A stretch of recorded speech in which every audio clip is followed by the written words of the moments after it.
તમે મને કેમ પકડો? તમે મને કેમ પકડો? આ સાહેબે મને વચ્ચે આવીને કેમ પકડો? હા તો આ સાહેબે મને પકડવો પડે ને, તમે મને કેમ પકડો? હા તમારો નંબર પ્લેટ કઈ? તમે મને પકડ્યો જ કેમ મને એમ કહો?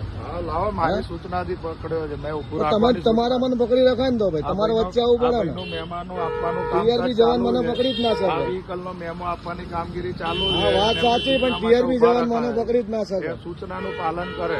ટીઆરબી જવાન મને પકડી જ ના શકે. કઈ વાંધો નથી, એમની સૂચનાનું પાલન કરે છે, એમને ઉભા રાખવા. કોને સૂચન? તમે આ તો તમારે મને પકડવું પડે ને. પણ એમને હોદ્દો જ નથી આપ્યો તો તમે એમને કેમ કીધું? હોદ્દો આપ્યો નથી, એ ટ્રાફિક નિયમન અને આનું બંનેનું કામ કરે છે. હા તો બરાબર છે, અને એમને ઉભા રાખવાની. કોને કીધું? એવું રૂલ્સ કહેતો જ નથી ને. એ તો તમે રૂલ્સ બનાવે ને સાહેબ. રૂલ્સ તો એ તો કામગીરી વાતો કરશે. કામગીરી નહીં, પણ તમે એમને હોદ્દો જ નથી આપ્યો, તમે કઈ કેમ શકો? તમે પરિવારને આજે કઈ રસ્તામાં પણ અમને હોદ્દો જ નથી આપ્યો, આ સાહેબ ને હોદ્દો જ નથી આપ્યો તો તમે કીધું જ કેમ? હા તમને અમને હોદ્દો જ નથી આપ્યો તો તમે કીધું જ કેમ? આ કયું ક્રોસિંગ? નારાયણપુરા જ કહેવાય ને? કયું કહેવાય? હા આ નારાયણપુરા 4 રસ્તા પોલીસ ચોકી છે અને અહીંયા ટીઆરબી જવાન બધાને પકડી રહ્યા છે. અને હવે આ સાહેબ એવું કહે છે કે મેં જ કીધું છે. હવે આ સાહેબ આમનો હોદ્દો જ નથી ટીઆરબી જવાનને પકડવાનો, તો આ સાહેબ એમ કહે છે કે મેં જ કીધું છે અને પકડ્યો છે.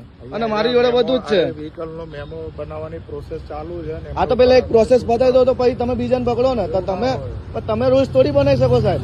રૂલ્સ નથી બનાવ્યો તો પછી બસ તો ભાઈ હા એ મદદમાં જ આવશે. એટલે ઉપરથી એવો કઈ કીધેલું છે? અહીંયા જ છે. હા એ ભાઈની પણ એ તો એમનું કામ છે ટ્રાફિક નું સોલ્યુશન, પકડવા માટેનું નથી. ત્યાં જ ઉભું રહેવાનું છે, ત્યાં એમને કરવાનું છે. તો પણ આવો હોદ્દો જ નથી આપ્યો તો કઈ વાંધો નથી. 100 નંબર નો ફોન કરીને ગાડી જ બોલાવીએ આપણે. ઓકે હા પાણી ભરાઈ લો ભાઈ.